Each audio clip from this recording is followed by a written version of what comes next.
Great. Well, I think we can start now. Now the technology seems to have caught up with us. Great. Welcome everyone.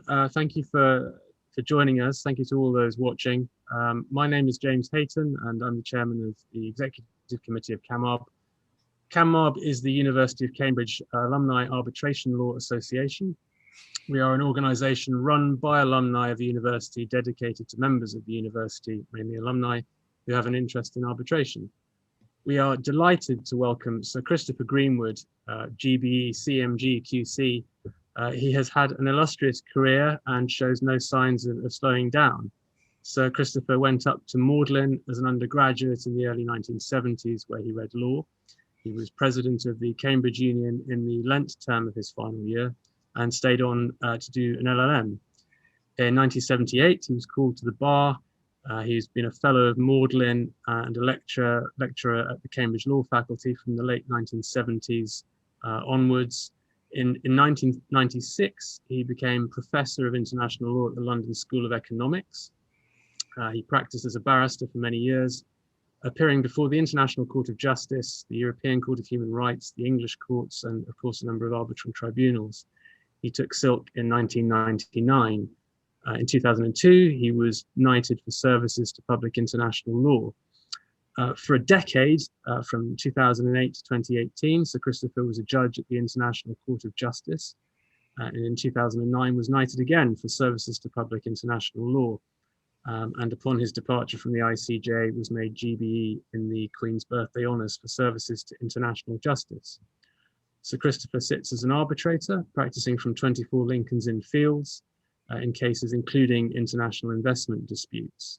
Amongst other appointments, he is a member of the Iran-US Claims Tribunal. In October 2020, so only a couple of months ago, he was appointed as the new master of Magdalene College, taking over from the former Archbishop of Canterbury, Rowan Williams. We are equally delighted to welcome Paul Key QC as our interviewer. Paul is a leading barrister in arbitration, practicing from Essex Court Chambers. Paul studied law as an undergraduate at Auckland University in New Zealand. In 1990, moved to the UK to read for a PhD in law at Keys, where his dissertation was, I believe, on the role of equitable estoppel in the law of restitution. He was called to the bar in 1997 and took silk in 2013. In 2019, he was awarded International Arbitration Silk of the Year by Legal 500. And he is also a visiting professor in international arbitration at King's College London. Very warm welcome to you both. Before I hand over to Paul, I need to say just two things. First of all, if you would like to ask Sir Christopher a question, please use the Q&A function, which you should find at the bottom of your screen. We will aim to select the most interesting questions to drop in at the appropriate interval. And I apologize if we don't have time for them all. And finally, I must thank our foundation sponsor, Lipman for its very generous support of our events. So without further ado, I will hand over to Paul. Thank you so much, James. A very good introduction and summary of some of the many, many high points of Chris's career. Chris, how are you doing? I haven't spoken to you face to face for quite some time, and this is about as good as we get at the moment. Pretty well, yes. I'm afraid this is, as you say, this is face to face in the COVID era. Yeah, and you're in Cambridge, I assume. Maybe I am. Yes. Yes. Good. Now, amongst all the things that James rattled off, what he didn't say is perhaps implicit, is that you're an extraordinarily nice man. And the proof of the pudding here, for those who are watching, is this. You may or may not be able to see. This is a letter when I was made a QC that I received. It's handwritten, and that handwriting is Chris Greenwood's handwriting. It came into chambers marked Cour Internationale de Justice, and I thought, oh no, I borrowed a book. The library fees are going to be astronomical.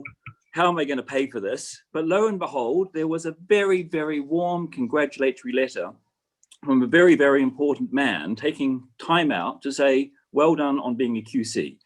And it's those sort of things which are sort of flying below the radar, unknowns to people, but it's a good snapshot of just how warm, kind-hearted, and encouraging you have been to me and to many other people. So thank you for that. Now, I've got to say, also amongst everything, I noticed that you have a rather extraordinary alphabet soup of letters behind your name. Each title and accolade I know is very well deserved. I'm sure Scrabble aficionados will be able to tell us quite what it all means in terms of the game. But let's start with you, Chris, as you are at Cambridge. You're back at Magdalene. I know that's where you originally studied. What prompted you to take up the role of master? Well, it was a complete surprise to me, actually. I got a telephone call out of the blue saying I'd been shortlisted. Was I happy for my name to go forward? I said, yes, of course, delighted. It had never occurred to me that would happen because I thought I was too old. It had escaped my notice that the college had changed its statutes to remove the compulsory retirement age. I also thought that the college wasn't inclined to have an old member of the college as master, because I'm the first graduate of the college to become master since 1853. That master stayed for 50 years, and so I think they picked somebody of my age on the basis that this way there was no chance that was going to happen. You're sort of hoping that you're going to be somewhat short of 50, if only for sanity reasons. Oh, I think yes, but belt and braces, there's a 7-year time limit in the statutes now, so no chance of staying for half a century. No, it's a wonderful treat to go back to my old college, and I'm very much enjoying it, COVID notwithstanding. And for most of us who were at Cambridge but left some years ago, we have only the haziest knowledge of quite what being a master of a college involves at any stage, but particularly these days. What is involved, and were there any surprises, pleasant or otherwise, that you found out on taking up the role? Well, yes, I think it varies from one college to another. My role is part-time, and that was made clear in the advertisement. I think what Magdalene looks for is somebody to chair the various committees, but also, perhaps more importantly, to give a lead. But a lead, not a driver. You're not a chief executive officer there to run the place. Much more a chairman of the board. But I think it's also important that you're somebody who is able to get on with the fellowship, the alumni, the staff, and the students. You've got a fairly broad constituency to play to there. And I'm sure your work as an arbitrator, trying to resolve differences, if there are differences in tribunals, has been a good background grounding to resolving what I'm sure are various debates about minutiae of the location of plants and who has rights to offices and the like. Oh, well, when you get down to where the plants go and what sort of seat goes in somebody's memory in the fellow's garden, then you're on to really controversial territory. I can imagine. Yes, I did have somebody say to me after a meeting where we'd had a sort of long discussion about a matter I needn't go into, of no lasting moment. He'd never seen a more difficult meeting, and I thought, you've not practiced in the arbitration field, have you? I can assume that we both have some stories to share at some other stage about what sort of events go on. It's obviously an unusual time at Cambridge, as it is everywhere. And for those who are watching this in posterity's sake, sort of 50 years down the line, we're right in what may be the middle, maybe the tail end, maybe the beginning of the COVID pandemic. How are things in practical terms for students, academics, in a day-to-day sense and more generally? Well, it's very different from university life as any of us understood it and enjoyed it. Most lectures at the moment are online, small group teaching, some of it's online, some of it's in person. It varies depending on who the teacher is, who's being taught. And for example, if you have to wear a mask in a supervision, you can't really teach German pronunciation very effectively. So that's sort of subject that's better done online. Social interaction, I'm afraid, has been very, very limited indeed. My wife and I came into the lodge with all kinds of noble aspirations about having the entire first year round for drinks and hospitality in the first few weeks of term. I think we managed to get through 15 people, all told. limit on the numbers we can have at any one time, and then everything abandoned when the second lockdown started. But that's a minor matter. What is much more important is that from the point of view of the students, a lot of them have had very serious restrictions on what they're able to do by way of enjoying general university life. And I can only regret that and hope we can get back to normal as soon as possible. Yeah, it's obviously tumultuous, to put it mildly, times. And just reflecting on the sort of life as a student or studying whether law or otherwise at university in recent years, I mean, how have things, insofar as you can tell, changed from the years when you were studying, whether it's a student at Cambridge or indeed a student at LSE or anywhere else? But what's really changed for a student in a positive or a negative sense? Oh, I think quite a number of things have changed. For a start, you've got a much more diverse student population than when I was there in the 70s. Of course, when I was at Magdalene in the 70s, Magdalene, like most colleges in Cambridge, only admitted men. So now it's a mixed college, and this year we took more women than men in our first year. So it's very different in that respect. It wouldn't surprise you to know that Magdalene has also become more diverse socioeconomically. It's not dominated by one social group in the way that it once was. But I think more important, more striking than that is the students are under much more pressure now than they were when I was an undergraduate. Now, there were quite a few of my contemporaries who weren't really that bothered what they got in the Tripos because they knew they'd be able to make their way in the future. And many of them did with immense success. Nowadays, I think people feel that they've got to perform at the top of their game the whole time. And they do. Lots of people have either failed or got barely scraped a third in the 1970s. Now you hardly ever come across anyone in either of those categories. And something like 2/3 of the university in a normal year would graduate with a first or a 2-1, probably even more than that. Yeah. So it sounds as though in a collective sense, things are inching to a better end result, sort of in a diversity sense, but from an individual student sense, it may be tougher than I recall or you recall from our days as students, when, as you say, one could, in some senses, take it a bit more relaxed than might be the case for many students now. Well, last year I tried to persuade an undergraduate who I'd met at a casual lecture I gave in the law school. And he said to me that he very much wanted to go to the chambers of which you're a member, or one of its competitors, which had better remain nameless. And they said, but the trouble is, to get into a set like that, you've got to live in the law library and not do anything else. And I tried to persuade him that that wasn't the case, but I'm not sure he was entirely convinced. Yeah, it's tough. I can only imagine the sort of pressure that some of these people feel under, whether rightly or wrongly. So that, I guess, leads us neatly into your entry point into the law. Were you, as a toddler, reading as a bedtime story your 100 favorite law reports, or did you fall into the law in some other way? What got you studying law? Oh, I wanted to study law from quite an early age. Once I got past the engine driver and cavalry officer stage, I was encouraged by my father, who had no connection with the law at all. He was a merchant navy officer. But he said to me one day, you talk a lot, you really ought to try and go into a profession where they pay you for it. And that guidance stuck with me. Also, I was always interested in politics and a sort of public service career. So law, again, fitted in very well with that as an idea, although, in fact, I didn't end up trying my hand politically. Well, we're all the beneficiaries of this.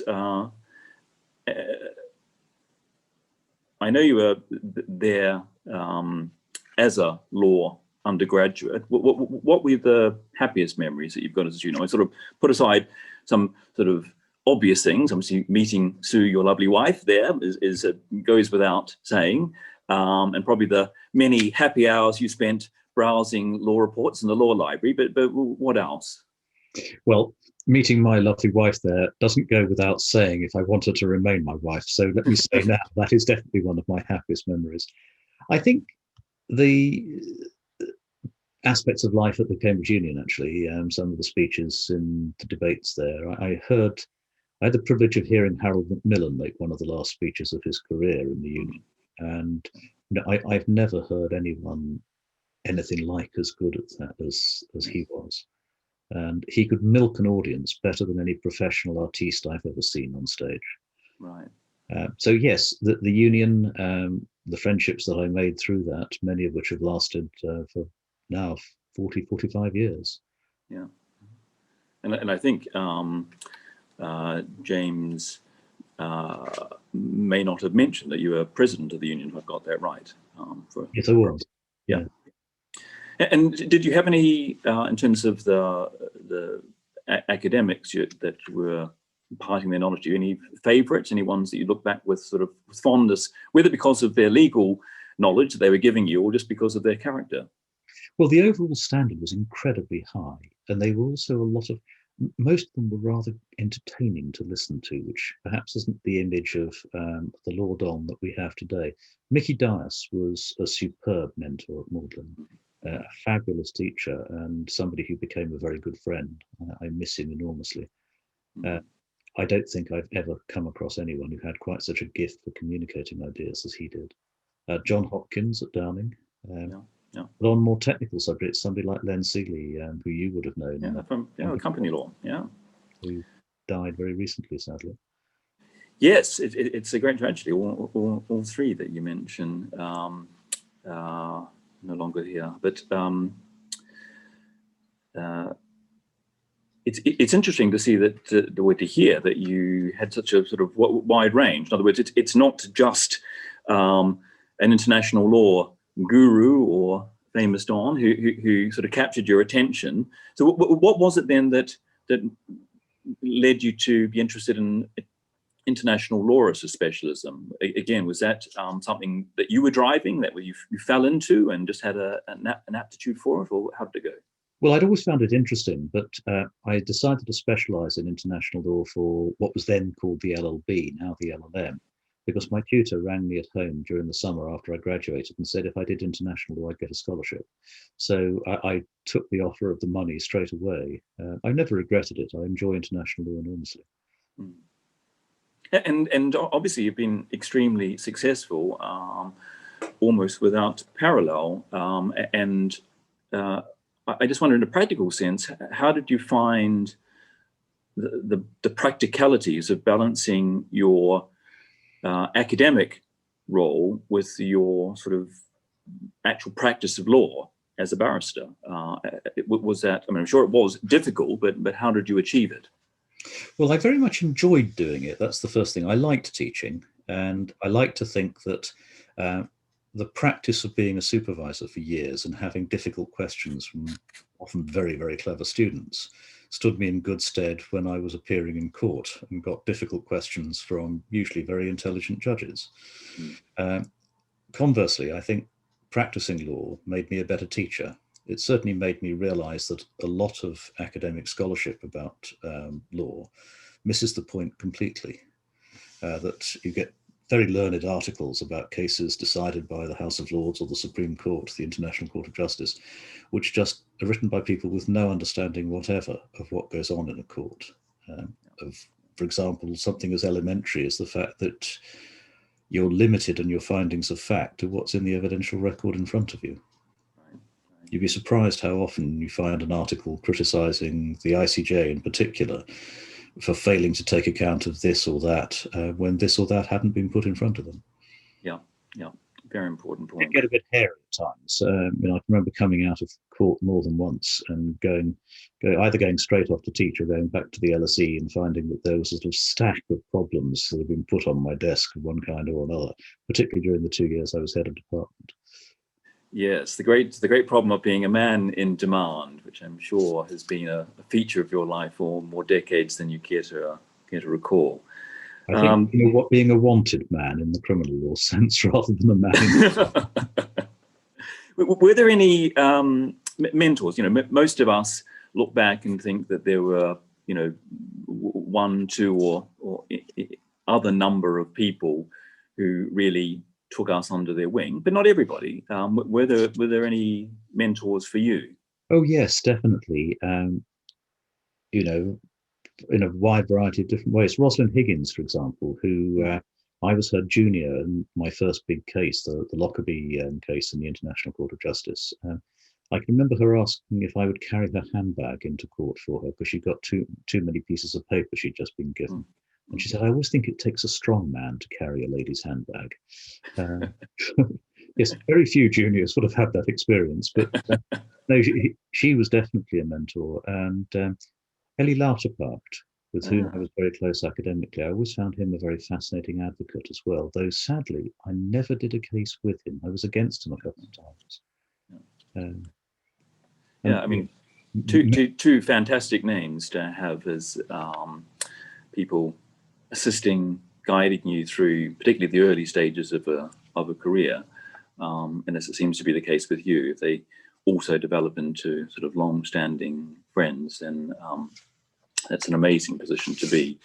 Well, of course, one of the things that I particularly valued, the guidance that I got from them, was that I started as a barrister relatively late in life. I was well into my late 30s by the time I stood on my feet in court. And it's a little bit like starting skiing when you're in your late 30s or early 40s. It hurts an awful lot more when you fall over. That's right. And it sounds as though some of the cases that you were doing were unsurprisingly pretty important cases. These are ones which are still often talked about. Lockerbie being a good example. This is not knockabout road traffic accident stuff. You're straight in at the deep end of difficult and important international law questions and other questions, of course, as well. I actually rather like the knockabout stuff. Once I got into the habit, I quite enjoyed just trotting down to court at a few hours' notice, but or even a few minutes' notice. But yes, some of the cases were pretty demanding. I think Pinochet most of all, because I was only briefed for the House of Lords appeal on the Monday. We were in the Lords on Wednesday. I'd never done a Lords case before, so I had no idea that you had two speeches. And it was only on the Wednesday morning that my leader, Alan Jones, said, look, I'd like you to argue the international law points and I'll do the bits on extradition. So, the advantage is I didn't have time to feel nervous. Didn't really have time. Yes, I can imagine the heart rate started to increase somewhat. Oh, yes. Wow. I mean, this may be one of them, but were there any, if you look back, any particularly important early career-changing moments, which sort of you think, if you look back and think, if that hadn't have happened, my career, my life might have been considerably different?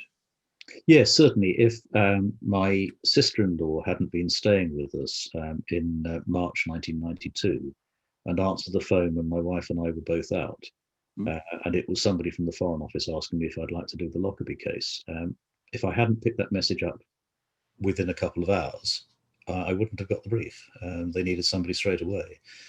And the year before I got briefed in Lockerbie, I think I'd made a loss of about £1,000 at the bar. So yes, it was an important breakthrough. Pinochet, another one like it. Yeah. So always invite your sister-in-law to stay if there are any young practitioners out there, and always make sure you leave your telephone number with your clerk.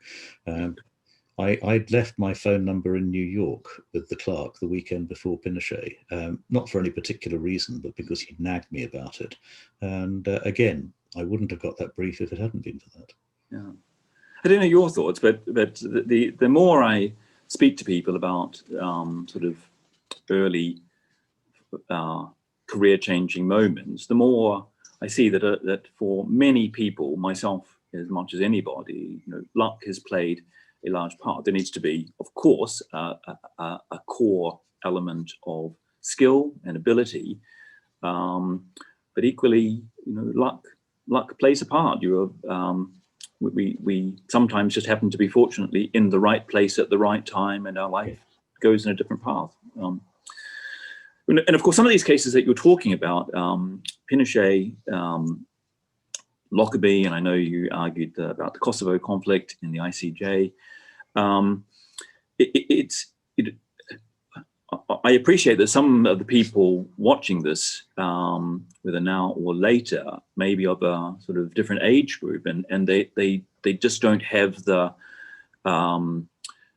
they didn't live through the experience. These were really dramatic things. And to anybody of a certain age, you mentioned Lockerbie or Pinochet, it's like, that is a pretty dramatic thing. And, for somebody who's maybe 21, Lockerbie, well, I'm not quite sure what Lockerbie's all about. They might have read the report, they might know it as a principle, but it's, I think, fair to say that these were pretty dramatic cases and, amazing things to be involved in. What's your thoughts on sort of the longevity of those cases in terms of establishing principles and sort of being even just social events?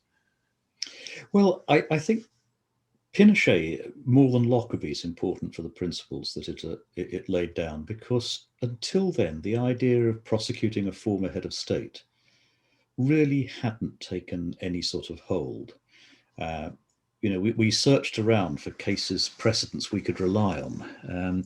And Admiral Dönitz, who for about 10 days was in charge of the Third Reich after Hitler committed suicide, was the only contemporary one we got. And I gathered afterwards that somebody in the Foreign Office was desperately digging out papers relating to Roger of Sicily, who as an ex-head of state was tried and executed in about 1350. We decided we wouldn't try and go back that far. Probably a wise move, I think. Now we're going to move to just to explore and discuss some of the things that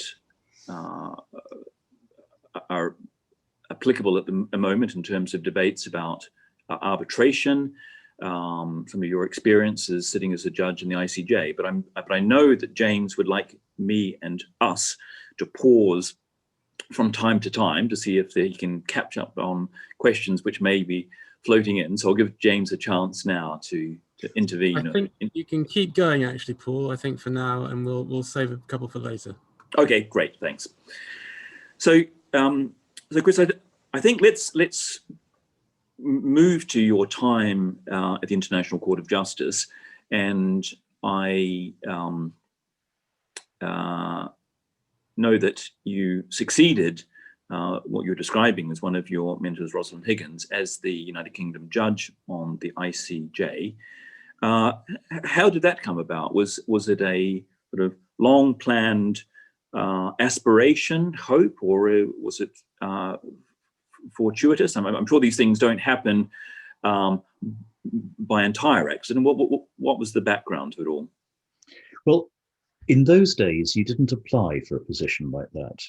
The right to nominate candidates for the court is vested in the national groups at the Permanent Court of Arbitration. And the British National Group at the time, which, if memory serves me right, was headed by Lord Bingham, was robustly independent, independent of government. They didn't canvass for nominations. They didn't invite applications. So I got a sort of tap on the shoulder. But yes, for several years as a professor at the LSE and as a barrister practicing public international law, I thought this would be an interesting thing to do. And it certainly was. I have no doubt. Obviously, it speaks volumes about your standing that you got that tap on the shoulder.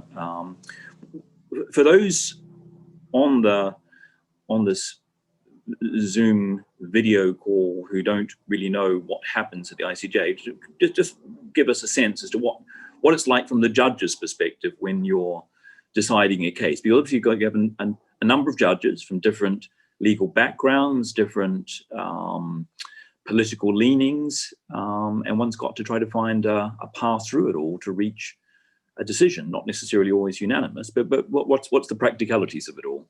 Well, Tom Denning always used to say that when he was a judge at first instance, he did justice. And once he got into the Court of Appeal, the chances of doing justice were 2 to 1 against. So I think he would have had some sympathy for being one of a group of 15 judges. Yes, the diversity of the judiciary there is quite remarkable. And I don't mean it in the sense in which that term tends to be used in Britain. When we talk about diversity or the lack of diversity in the judiciary, we tend to mean gender and race. Now, you've got the balance in terms of race in the ICJ because you've got the principle of judges being drawn from different parts of the world and no more than one judge of any nationality. Gender diversity, not so good. There weren't any women at all when I joined the court. There are only 3 out of 15 today. But what I think people don't always grasp is that if you go into a court of appeal in this country and you have 3 judges from totally different social backgrounds, they are still people who have been barristers or occasionally solicitors with a strong trial practice for probably 20, 25 years before they became a judge. So there's a homogeneity in the way they see what a court is for, what it's about, how you handle procedure. And the procedure is particularly important because a lot of the time that's the unspoken part of what lawyers do. You take for granted so many things about procedure. And they're very often part of the national DNA. Let me give you an example. When eventually the Lockerbie case was compromised, the basis of the compromise was that the 2 Libyans who were charged would stand trial in front of an ad hoc court sitting in the Netherlands, but a Scottish court. And what came as a considerable surprise, particularly to the Americans, for whom jury trial is the great defender of our liberty, is that the 2 Libyans were absolutely adamant they didn't want to be tried by a jury. For them, a jury was just an unlicensed lynch mob. They wanted to be tried by proper judges. And that meant it had to be a Scottish court because the Americans simply don't have the constitutional power to change that particular point. When you get to the ICJ, you don't have that homogeneity of background at all. You don't have it in terms of procedure. The differences between judges from different countries on substantive laws, not that great. But on procedure, it can be very significant indeed, as it can in international investment arbitration.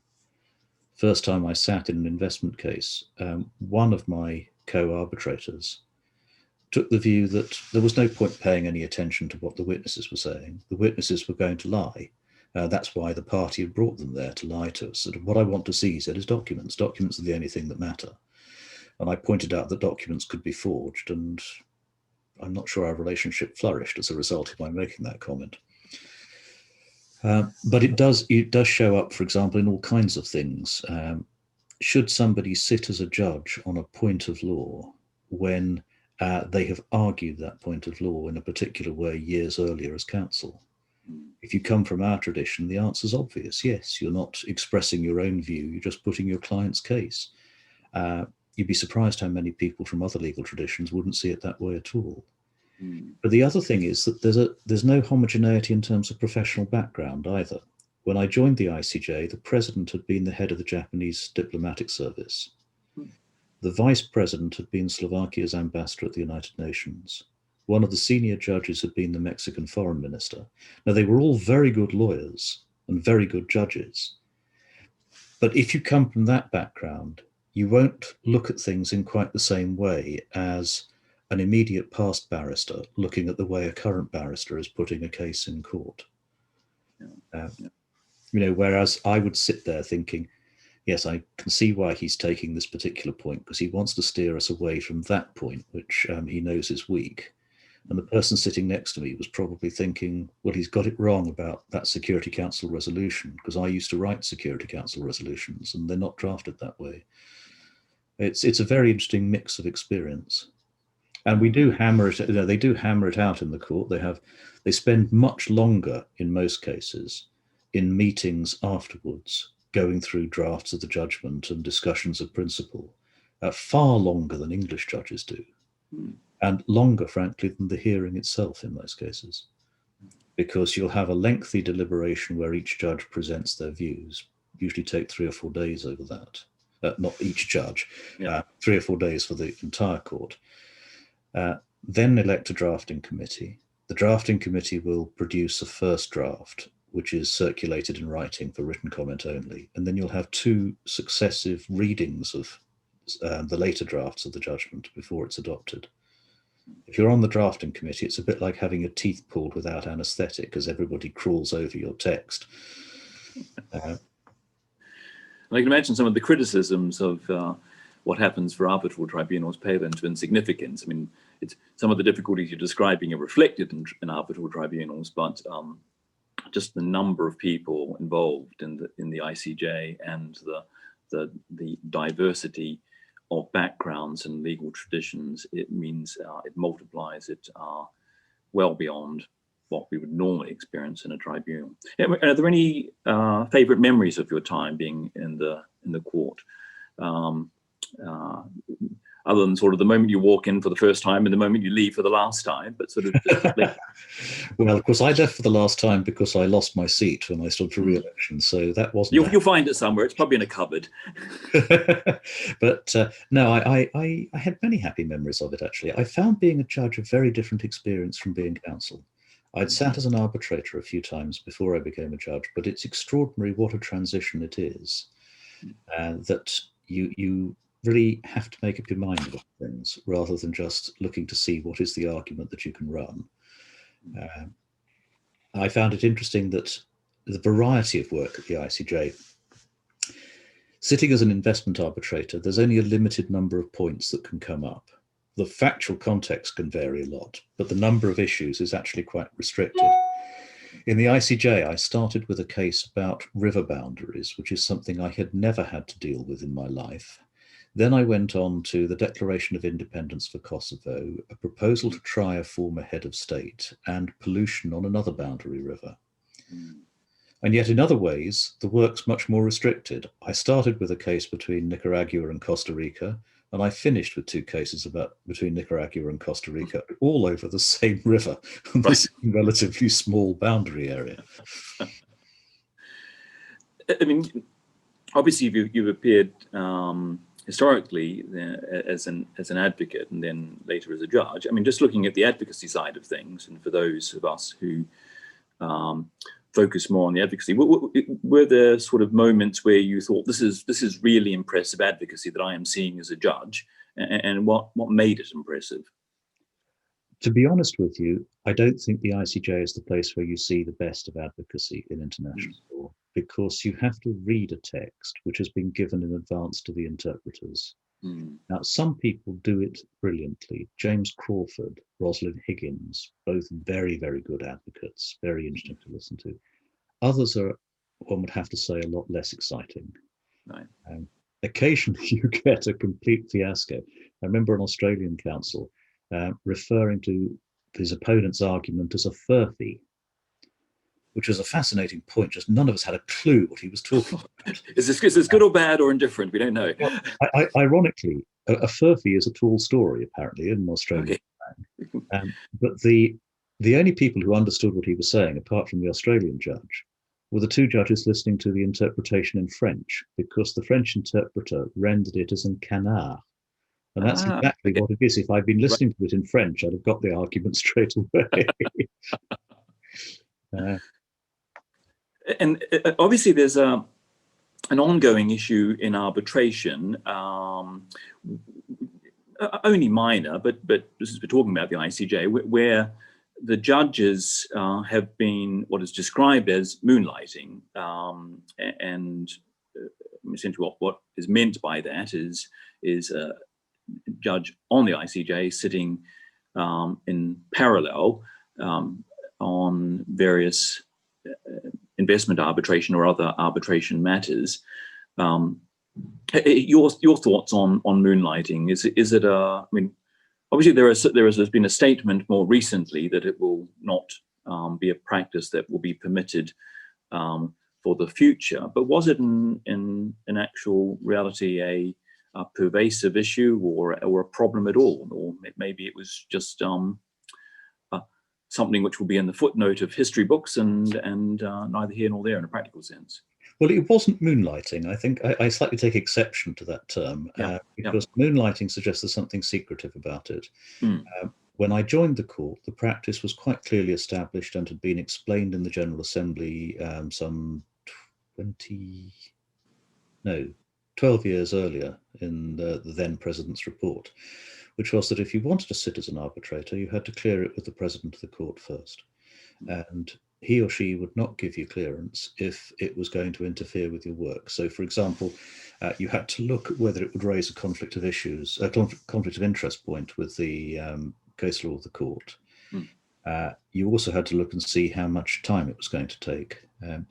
I actually thought it was an extremely good practice. I sat a bit as an arbitrator, not a great deal, but I think it's valuable in two respects. The first is that one of the problems in investor-state arbitration is that you often get a tribunal with only a limited grasp of public international law. And so I think it's a good thing to get public international lawyers, which by definition the judges of the ICJ are, to sit in those cases. The second thing is I think it's beneficial to the court because you can learn a lot about matters like how to deal with witness evidence, which the ICJ hardly ever has to grapple with. But when it does, it's usually in a very difficult context. I think, apart from experts, I only heard witness testimony in one case, and it was a genocide case. And I shall be haunted for the rest of my life by a woman who testified in front of us. When asked if she had anything to add, just said, yes, I just want to know by what right they came to my village, murdered my parents, dishonored my sister, and destroyed our community. Oh. And I thought I'd love to be able to answer that question for you, but I can't. I think it's useful to get some hands-on experience doing the sort of judicial work that you would do as a judge of first instance. But the ICJ consists of people who've gone straight, as it were, to the Supreme Court. Yeah. And the lack of experience in handling witnesses can be an issue. But I entirely understand the court's decision to change its policy, which was taken 2 years ago. They got more work than they've ever had before, and it was beginning to arouse adverse comments, so fine. Nothing wrong with that at all. Yeah. We're going to come to it later, just focusing on investor-state arbitration, but you made a comment in passing there about tribunals in investor-state arbitrations often not having the detailed public international law background. Is it something that you perceive to be a problem, and presenting it more generally, the problem or the hypothesis being that investment arbitration, investor-state arbitration has really been colonized by people who come from, it's described generically as a commercial law or similar background, who really don't have the background in or the knowledge of international law, and that arguments are being made and maybe awards being made, which to a sort of dedicated, deep thinking public international law lawyer seem decidedly odd or underwhelming, perhaps. Well, I think most of the time it's fine. Most of the arbitrators I've met in the course of work, both as counsel and an arbitrator in the investor-state field, are very good indeed at their job. There's no question about that. Occasionally you get a complete bloomer on a point of international law, and there's one case where the relevant treaty provided for authoritative interpretation by an interstate body. And there's one arbitration award that says, yes, but this isn't a real interpretation. It's actually a de facto amendment. Well, with the greatest respect, if the treaty says that this body has the last word on interpretation, you can't substitute your own interpretation by saying that they've gone too far. And that's such an obvious elementary point of international law to my mind that I find it difficult to understand how anyone could have said what they did in that case. But no, for the most part, I think the blend of expertise is right. Remember that, of course, public international law doesn't really give you much of a training in how to assess quantum. Yeah. So it's not a bad idea to have someone on the tribunal who's used to that. I sat in 2 cases where the International Court of Justice awarded damages. That's 2 cases out of the 3 in its entire history where the court has awarded damages. And sometimes it's, looking at discounted cash flow assessments and so on can be extremely difficult stuff. And it's good to have. And so interesting. Oh yes, I don't think, to be honest, anyone could pretend that it was anything other than fascinating. We're going to move to sort of looking at arbitration specifically, and I've got a series of things to discuss with you about that. But maybe this is a good moment again just to check in with James before we move to that, to see if we're in a state that we can move on, or if James wants to pause us for a moment. James. There is one question which it might be good to take at this point, that may take us back a little bit. And this is actually expressed to both Christopher and Paul from an anonymous attendee. The first part is, if a junior solicitor is interested in public international law, for example, before the ICJ, ICSID, would you advise the solicitor to switch to the bar? And secondly, do you think the recipe for success in public international law today is vastly different from what it was back when you were junior lawyers? And if so, how would you advise a budding lawyer in the field? Paul, it probably makes better sense for you to answer that question first, because your experience is more recent than mine. It's 15 years now since I was counsel. Yeah, well, I'll dip my toe in. I think the answer is that there is no clear answer. As Chris, you and I have been discussing, so much, or at least a significant part of one's career and where one ends up, is luck, and it's difficult to be too Machiavellian about, or there's a danger of being too Machiavellian about plotting out one's career. So there are exceptionally good lawyers practicing in the area in law firms who have a incredibly impressive array of cases, both extant and past, tremendous practice, and they thoroughly enjoy their work. But equally, the same is true of barristers. I think the one thing that I would say about barristers is that it is more difficult to specialize particularly at a junior level. One can end up, arguing some finer point of shipping law, which I'm sure Chris is deeply versed in, because that is what happens to come across your table. You can sometimes be, in the very early days, just at the mercy of whatever the market is throwing at one, and it is not easy to say, I'm going to be a junior barrister and therefore I only accept briefs which require me to do the advocacy at the ICJ. Life is just not like that. And you may find that you are doing late time and demurrage cases, or road traffic cases, or reinsurance cases, and then you get stuck in that, and you started off thinking you were going to be a public international lawyer, and 15 years down the line you're still doing reinsurance cases. So it's a much more tumultuous and uncontrolled career path to be a barrister. Obviously, there are exceptions, and people who are very set on particular things will find a way, but there's no clear answer. That's a long way to say, yet again, do whatever seems appropriate at the time. I don't think it's good to be too calculating about these things in a long-term sense. Chris? No, I agree with you about that. I think if you are set on doing public international law all the time, the only way you can do that is to join the Foreign Office Legal Advisors, or to go and work for a body like the United Nations Office of the Legal Advisor. Although, frankly, you get a lot more international law in the Foreign Office or another country's foreign ministry than you will do in the UN. There's been a sort of sea change over the years about international law as a field of practice. When I was first called to the bar, the general assumption was, you must be kidding if you think you're going to make a living out of that. And the only people who were doing were people like Ellie Lauterpacht and Derek Bowett, Ian Brownlee, who were all professors. They also practiced, but even with them, they very seldom were allowed on their feet in an English court.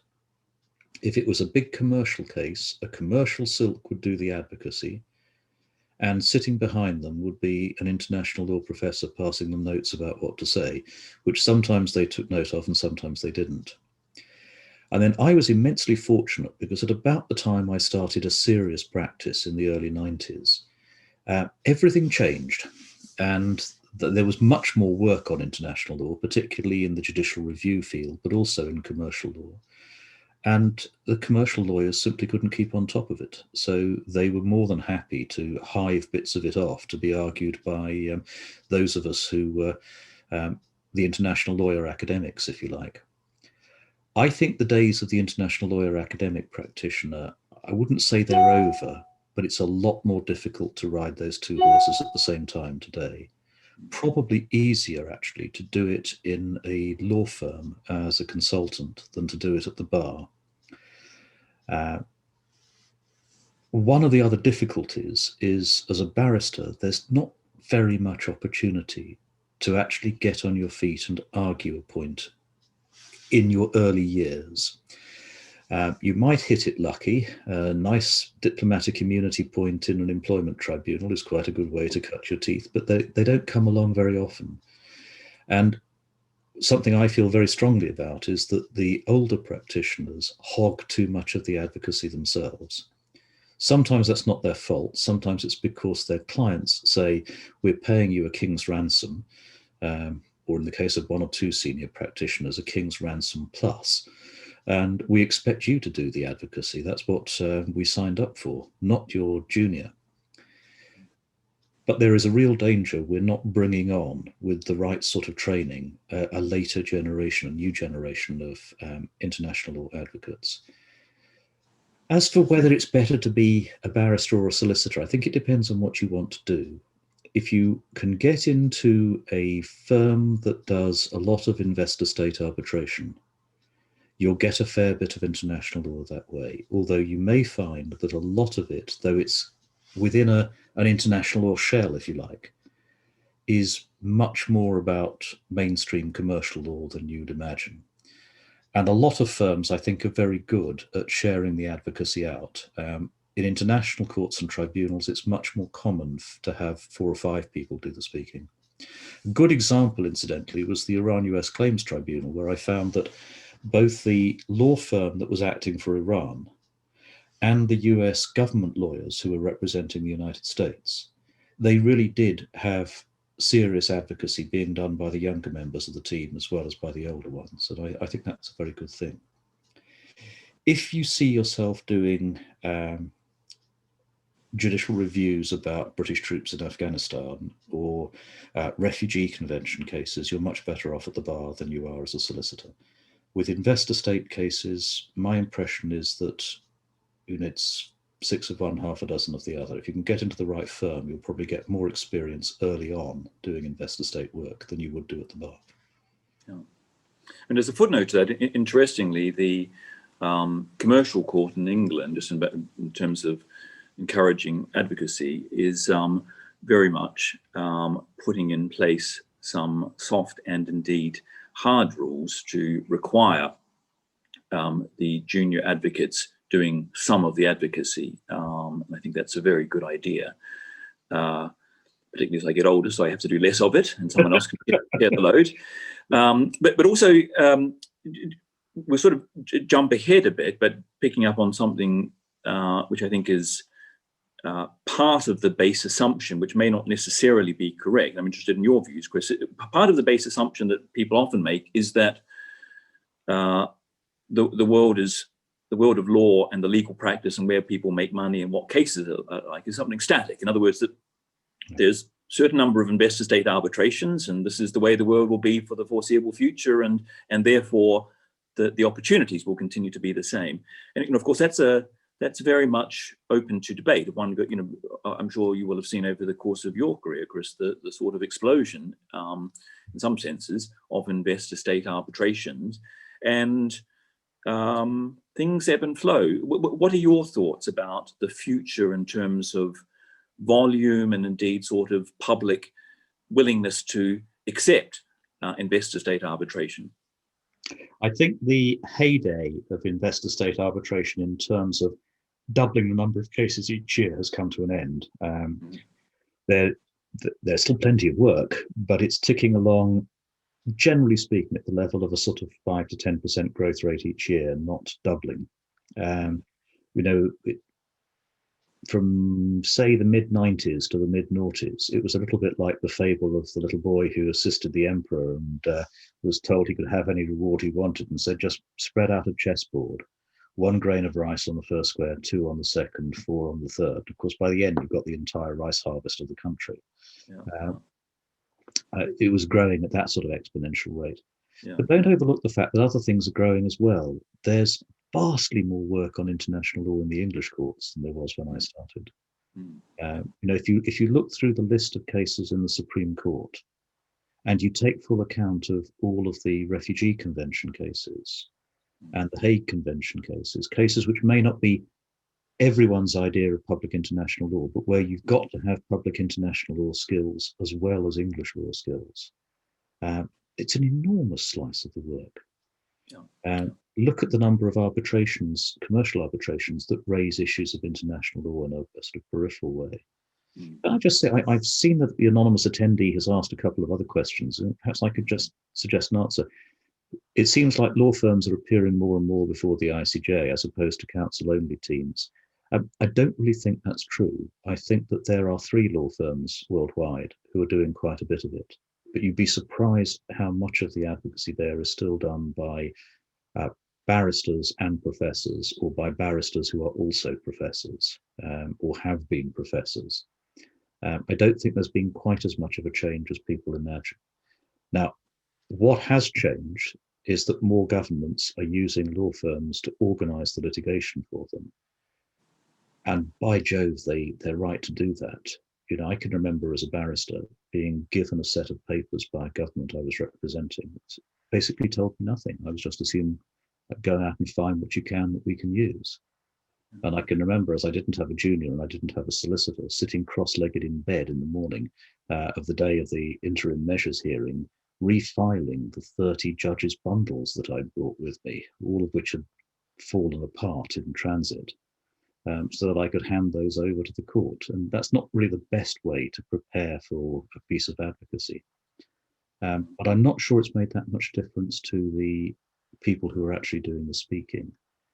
The other question is, relatedly, it seems like the international bar is less academic than it used to be, i.e. counsel used to be largely professors of international law, and today there are more full-time barristers and law firm partners. Yes, I think that's right. It's right in England. It's not so true of France or Belgium, which provides a lot of the advocates, or Switzerland or Germany, where they tend still to be academics who also practice. Is it a good development for the ICJ? Are judges more inclined to be swayed by prominent academics than barristers? That's an interesting question. I think the ICJ is the odd one out. It really does help if you've got a string of publications to your name and you hold a chair at a good university. They will take that seriously because a lot of them are ex-professors themselves. They also, if I can throw this suggestion in, they don't terribly like the slightly aggressive edge you sometimes get from barristers in Britain, in Australia, some of the trial lawyers in America. They find that irritating. So the softer academic approach is sometimes more effective there. It's also a question from Nick Allen about family law. I'm afraid I know nothing about this at all. The appeals from arbitrations on the grounds the arbitrators have got it wrong. That's my usual response to a difficult question from a judge. I'm afraid I know very little, if anything, about this. But there are 2 interesting questions from very well-known prominent QCs, Audley Shepherd and Joe Smooha. I don't know if you can see those, Chris. Audley is asking what makes a good advocate, which is obviously a fundamental and critical question. And you have many different perspectives from your ICJ work, your arbitral tribunal work, the Iran US Claims Tribunal work, and indeed what you have observed in your time as an advocate yourself, including in front of the English courts. What do you think makes a good advocate? And in terms of, I guess, not merely the sort of showmanship, sometimes the client is impressed, but the decision maker is not. In terms of the decision maker, what's a good advocate? 40-something years ago, when I was a bar student, one of our lecturers said, they'll tell you a lot about what's good advocacy. I'll tell you what's the most important thing in advocacy. It's keeping a septuagenarian awake at 3 o'clock on a Friday afternoon. That's good advice. Yeah. I think one of the things that is important is to be able to stimulate your audience. Another is to be clear, to be able to show a clear pattern of how the case unfolds. And that's very difficult in a large courtroom, because if you've got 15 judges, there will be some who have read everything and have very clear views about what the case is about, even if they haven't made up their minds, and they shouldn't have done, about the outcome. But you will have others who have read next to nothing and who really need to be taken by the hand and shown what the case is all about.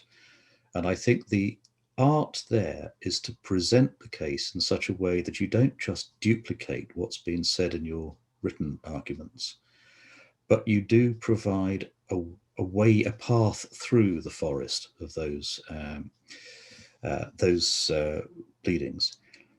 Has there ever been a case where you have actually come in thinking one thing and actually had your mind changed 180 degrees by what you heard? I mean, you don't have to tell us the case, but just to see if it is a common thing or if it happens at all.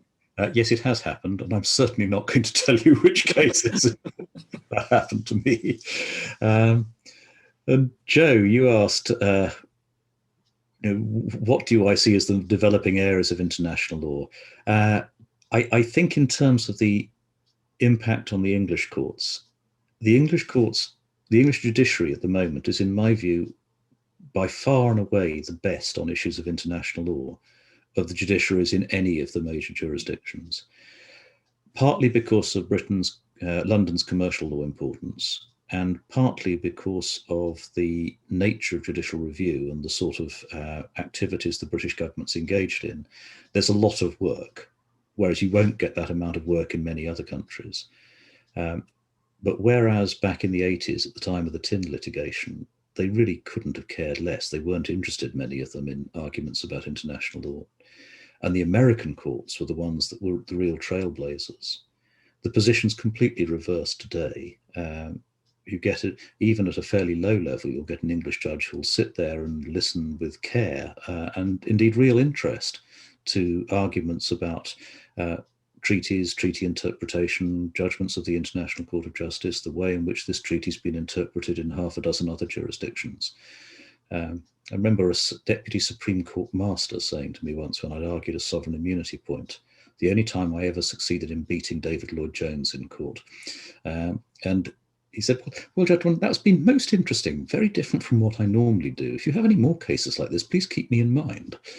And I thought that was actually quite an impressive indication of how far things had changed in only just over 15 to 20 years. I think the judicial review aspect won't go away no matter what changes in the law there are.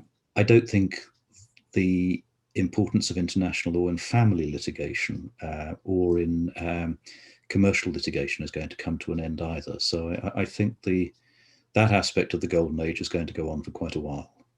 Yeah, and it certainly seems to have assumed a prominence and a practical importance, which, at least from my perspective, it did not have some decades ago. You know, it's always been an important subject, but it was perceived to be a subject which was really at a very grand and ethereal level, really at the relationships between states and you know, the diplomatic immunity and the like. But it has a real practical significance for many people's lives in a way which you know, the average person on the street can understand and has a view on in some senses. Yes, I think that's particularly true of something like human rights law or refugee law, but it's actually true in a whole range of other areas. You can't do litigation on international air travel without looking at the network of treaties involved. And although a lot of people see that as a specialized area, which isn't touched by general international law, they're wrong.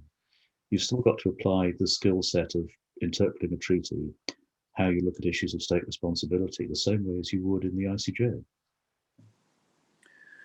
Let's get into the heart of some topics about arbitration, given this is ultimately under the guise of an arbitration society.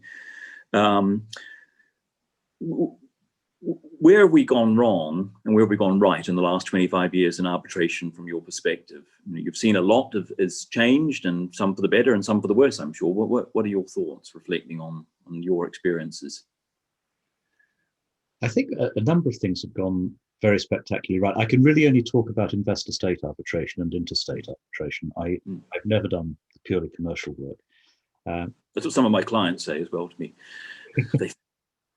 I think what has gone right is that it's helped to build up the idea that matters that were often in the recent past dealt with by a mixture of bullying at an intergovernmental level. You expropriated my national's assets, hand it back if you ever expect to be allowed to trade with us again.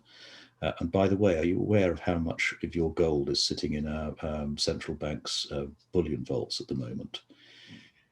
Or for that matter, bullying of a more downright character. The gunboat will be arriving tomorrow.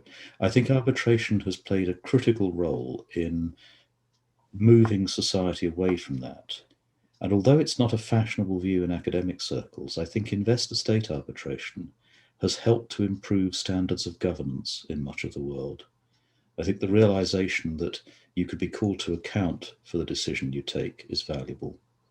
One of the things I've always thought is that it's a very good idea for the sort of official who writes a silly letter to have to go there to court or to an arbitration and sit and hear the letter they've written read out and see the effect that it has on the tribunal. I think it can be very educative. The downside of that is I think that there are far too many extravagant claims in investor-state arbitration.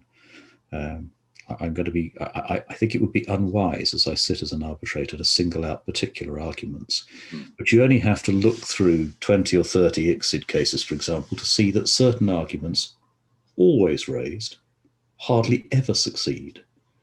And I do wonder sometimes why there's not a greater willingness to take the hatchet to the bad points in a claimant's argument, and indeed to the bad defences in a defendant's case as well, and concentrate on what the case is really about. Now, it's slightly different in the ICJ, because with 15 judges, you can have a point that you don't think is a good one, but it might just hook one vote for you. Often because your main argument, for one reason or another, is not going to appeal to that judge, but they would like to find for you. And this gives them a way home a route home by which they can do that. But with a 3-member investor-state arbitration tribunal, I don't think that's anything like as powerful a case. No. And the cases have become overloaded. I could fill, I've actually got some real books behind me in my study, but I could fill the entire study with the papers in one case alone that I'm sitting in at the moment.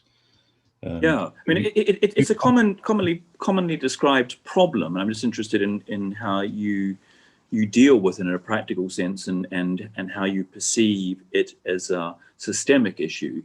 I mean, the problem in a nutshell being that arbitrators are often doing a number of cases, sometimes because of the unpredictable nature of the timings in these cases. Sometimes there'll just be too much work at any one particular moment, and while you're doing something in The Hague, unbeknownst to you, a truckload of files is being delivered to your office, and then you get back and you find that the 473 initial load of files has been there.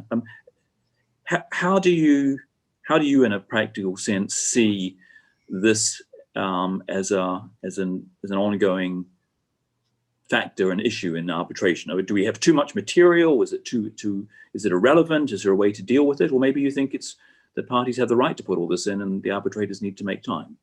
Well, the arbitrators can't stop the parties from putting it in my view. It's not realistic to imagine that we can. And the sad truth is you're much more likely to be sued for the document you don't put in than for the hundreds of superfluous documents that you do. What I think has to be recognised is that it's no good criticising tribunals for taking a long time to produce their award if you've given them several 100,000 pages of material. And the worst vice is putting in a vast amount of material, expecting a quick answer, and then when the answer's not to your liking, either going to the courts of the seat or going to an ad hoc committee in ICSID and saying, look, this award isn't properly reasoned. Look at all these documents we put in, many of which, by the way, we won't bother to tell you we didn't feel the need to refer to at the hearing because they're peripheral to our case, but not one of them is mentioned in the footnotes. And I think that's really rather ridiculous.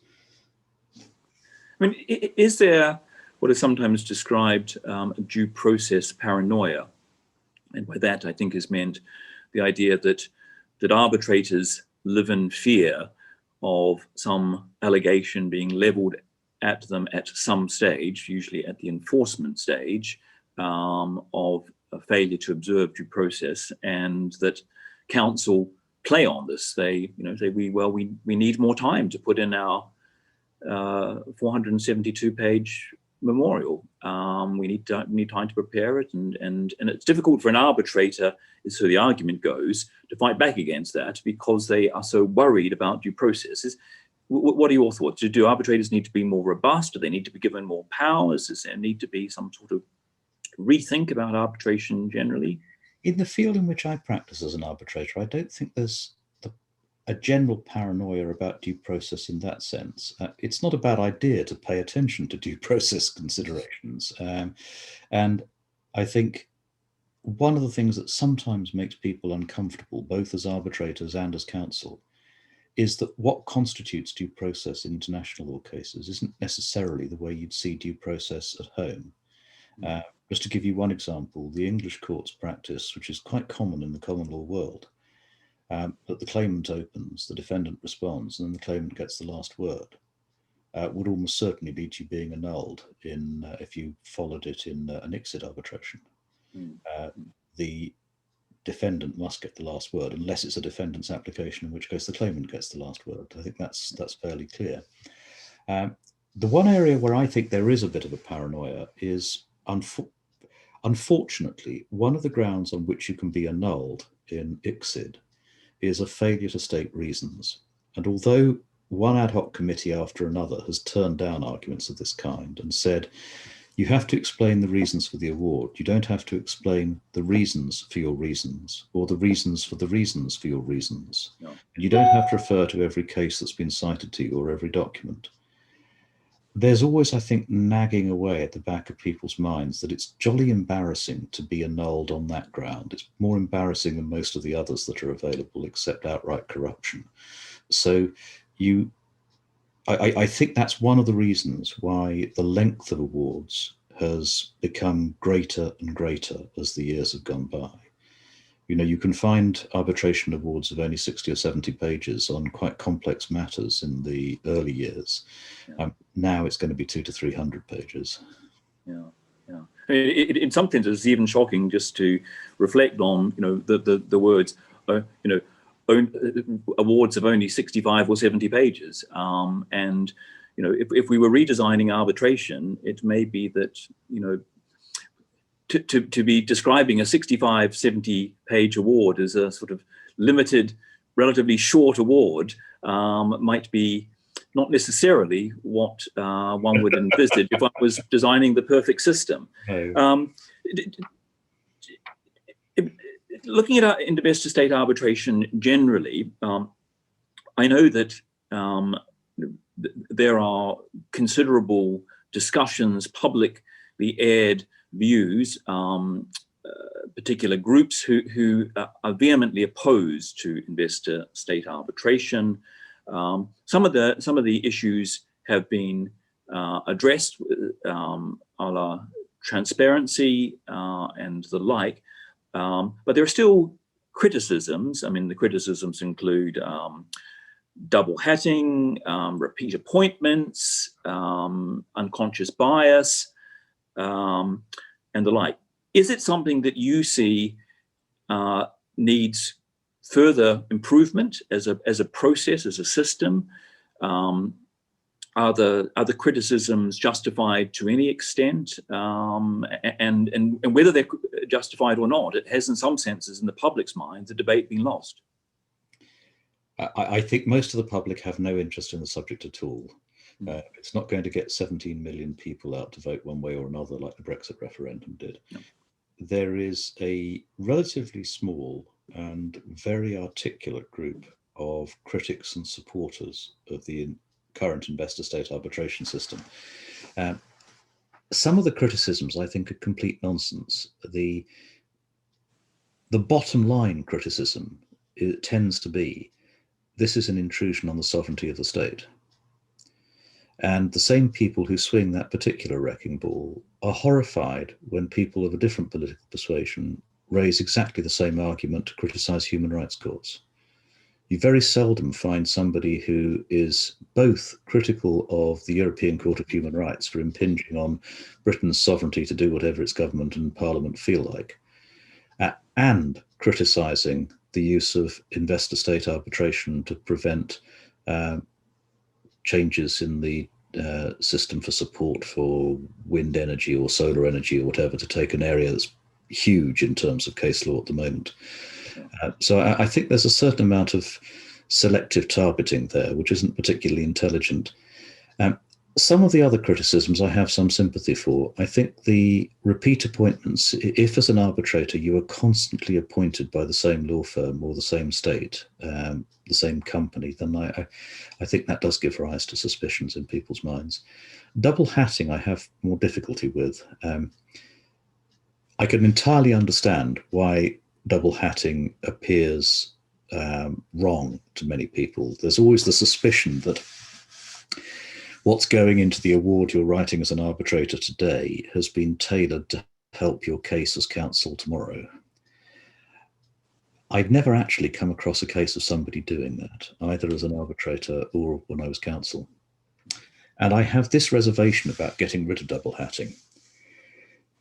It won't make a big difference to the pool of arbitrators at the moment, because there are plenty of retired practitioners or people who are contemplating switching from being counsel or switching from being counsel in investor-state work to being full-time arbitrators. But no one is going to give up a thriving practice as counsel in order to take on one arbitration. You know, I could paper the walls of my study with the paperwork from cases that I was told was going to be a really exciting arbitration to hear, and that I never heard from the parties again because they settled.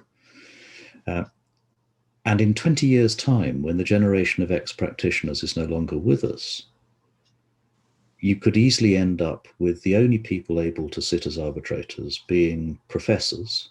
I was a professor. I think professors make very good arbitrators. They're not necessarily the people who can crunch the quantum in a very difficult case, unless they've had a very interesting training. And in any event, they have to be careful, because if they've written on the subject, they're challenged on the basis of issue conflicts, because they've already expressed an opinion about the particular point involved. That leaves retired judges who will always be in demand as a result, and in greater demand, so I shouldn't be complaining. There just aren't that many retired judges who want to do investor-state arbitration to fill all these tribunals. And I don't think the answer lies in bringing in complete ingenues who've never done investor-state arbitration before. You know, everybody's got to start. There's nothing the matter with taking on your first few cases. But you do need to have a mixture in the tribunal of people who are relatively experienced and those who are starting out.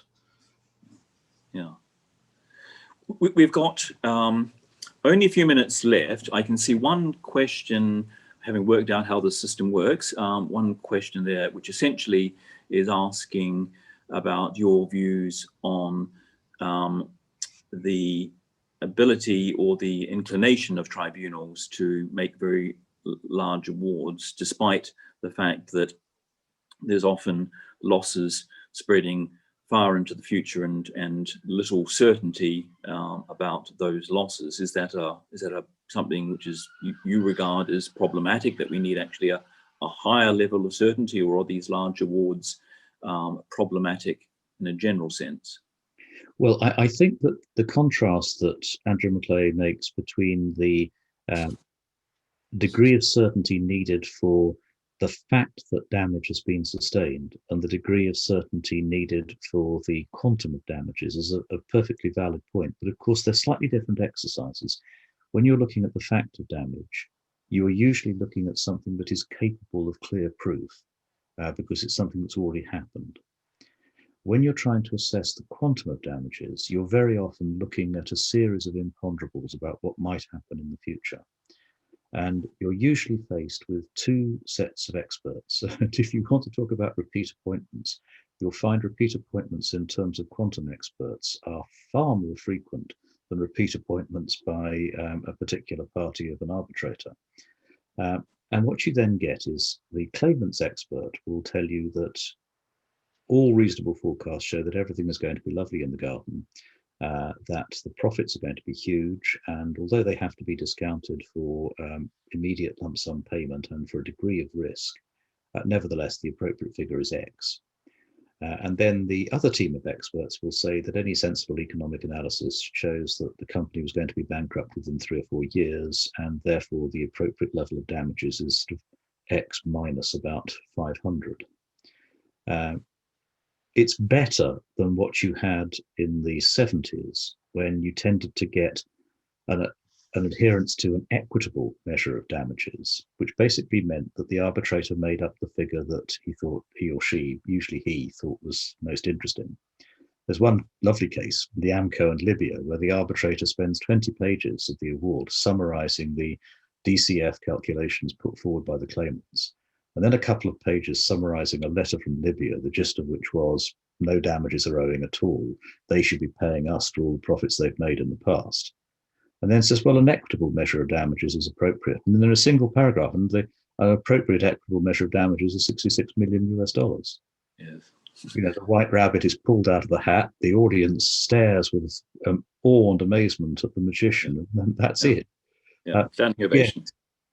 I do see the difficulty about some of the quantum calculations. The other area, Andrew, where I think it's even more marked is if you look at a lot of awards, when they come to deal with costs and interest, it looks very much as though the whole thing has been written up. And then at the last minute, oh, what are we going to do about costs and interest? And oh, come on, we've got to get this finished. Why don't we do this? And they move on. Now, that's partly because in the area of costs, that's one of those areas where you really do get serious cultural differences. Somebody trained in the English system is going to look at that question very differently from somebody trained in the American. But there you are. That's the nature of international hearings. Yeah. Now, I made just three end questions, which are sort of very general.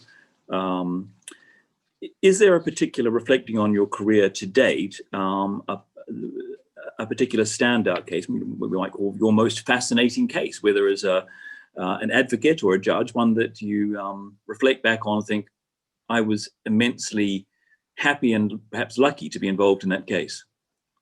Oh, yes, I think two as counsel. Pinochet was one. That was a fascinating case. Made them more fascinating by the human element. You know, we had I was for the Crown Prosecution Service, so we were arguing that Pinochet was not entitled to immunity.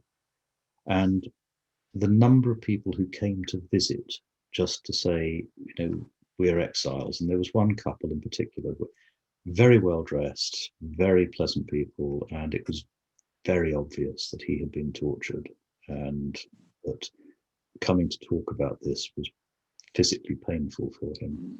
But that and just the sheer interest of the issues involved and the fact that they'd never really been decided before, there hadn't been time to prepare properly, so you could just bat the whole thing around. And the other is a case that's much less well known called Bankovic and Belgium.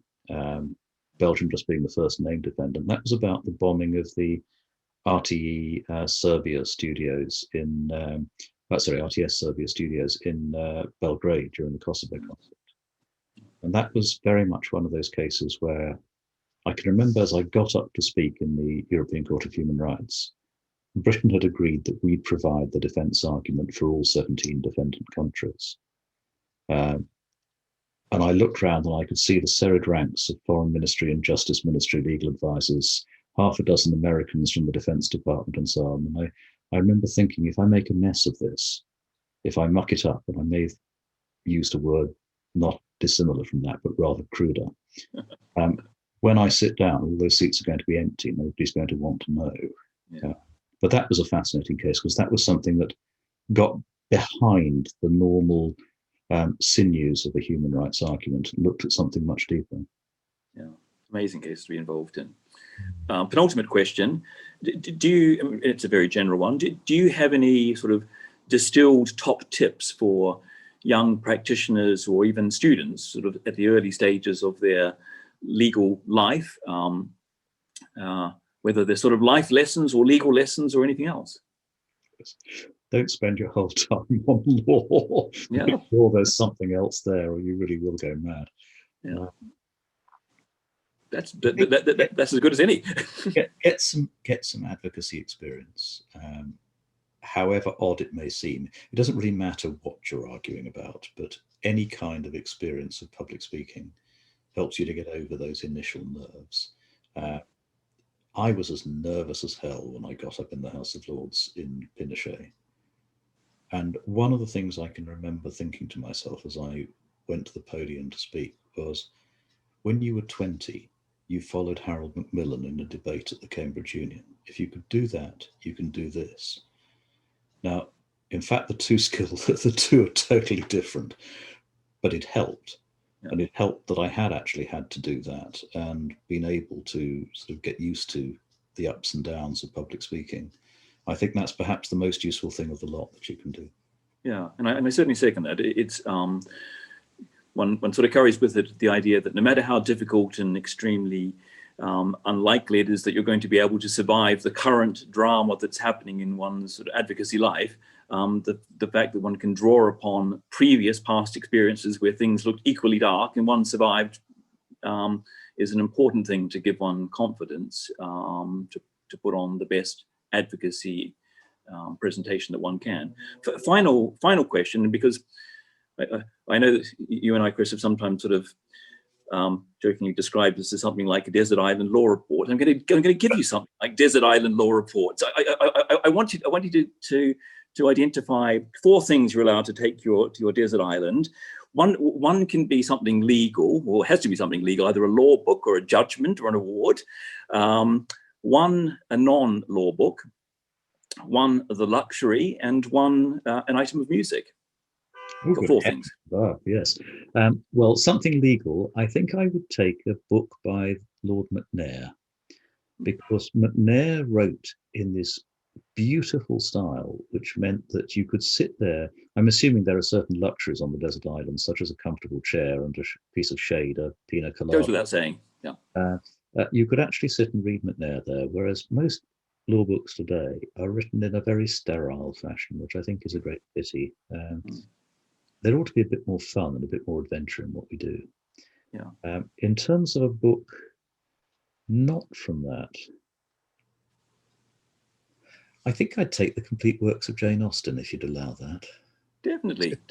Read Pride and Prejudice with great pleasure. Yeah. But there are many others that I'd quite like to have, but I think that's the first one I'd pick. Luxury. Somewhere comfortable to sit, comfortable chair. As you get older, I'm sensing the theme here about the comfort and the seat. Yes, and of course, somebody who could make a really good martini would help too. And in terms of a piece of music, I think just about any of Tchaikovsky's symphonies, but probably the 6th. Great. And if Joe Smoohar's still listening, he would certainly say that that's not the right one to take. we can debate that subsequently. I'm sure there'll be more follow-up questions if we pursue that.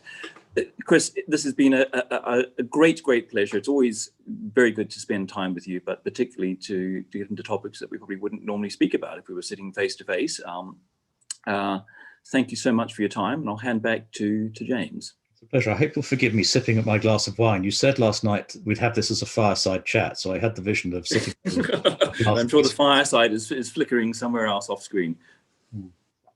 Well, thank you very much to you both. It's been a fascinating discussion, and it's a shame we have to end now, but we've reached the end of our allotted time. So it remains for me to thank all of you watching for tuning in, and we look forward to seeing all CamARB members at future events. So I wish you a good evening. Thank you very much. Thank you. Bye.